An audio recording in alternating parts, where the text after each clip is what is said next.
Hi guys, and welcome to my third tutorial on getting started with Adobe Photoshop CC 2018, making a DVD cover. So without further ado, let's jump in. Okay guys, so I want to change the background of this image. I want to cut all of this section out here so that we remove all that and actually use a different image for the background.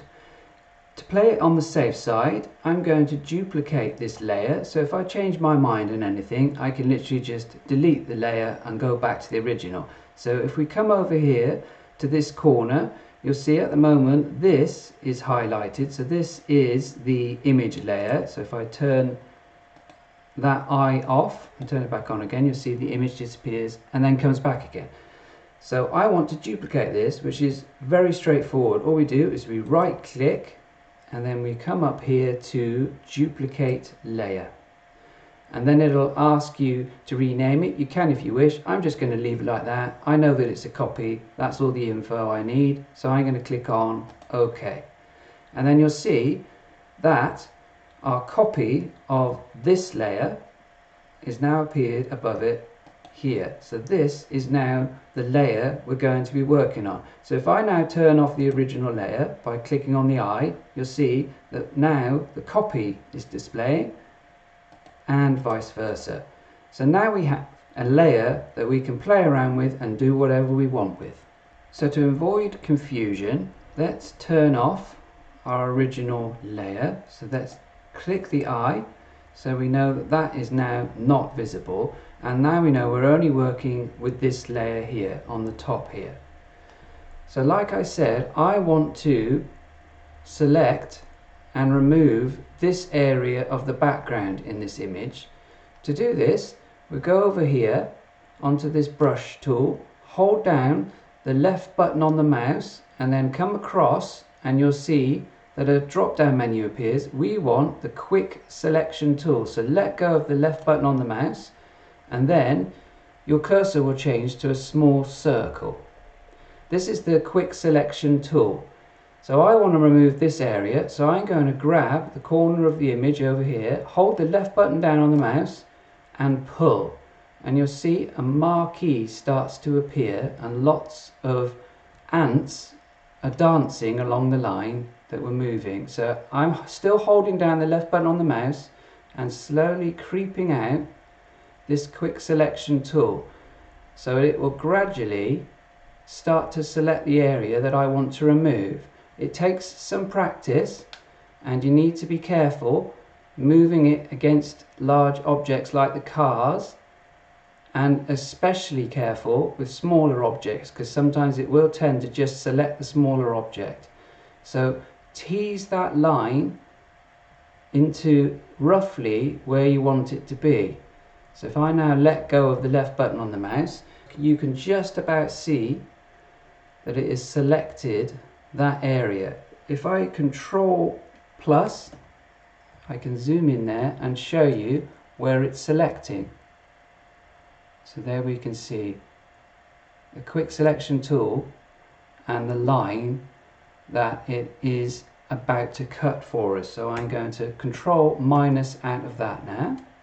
Clearly this area that I've selected using the quick selection tool isn't completely accurate. It's not right up to the edges of the cars, and there are places that needs to be tucked in. We can, if we're brave, play around with this.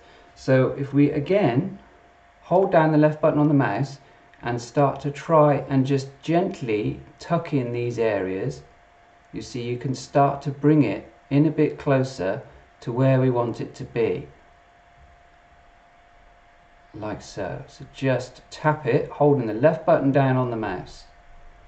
If we make a mistake and we want to actually pull that line away, if it's tucked in too far, up here we have our plus and minus buttons. So instead of holding the left button down and pulling that line so that it expands the area, if we wanted to reduce it, we can switch to the minus button, hold the left button down and actually bring that inwards like so. And then if we change our mind, back to the plus again, left button down on the mouse, and then we can go back to tucking it into the places that we want it to select.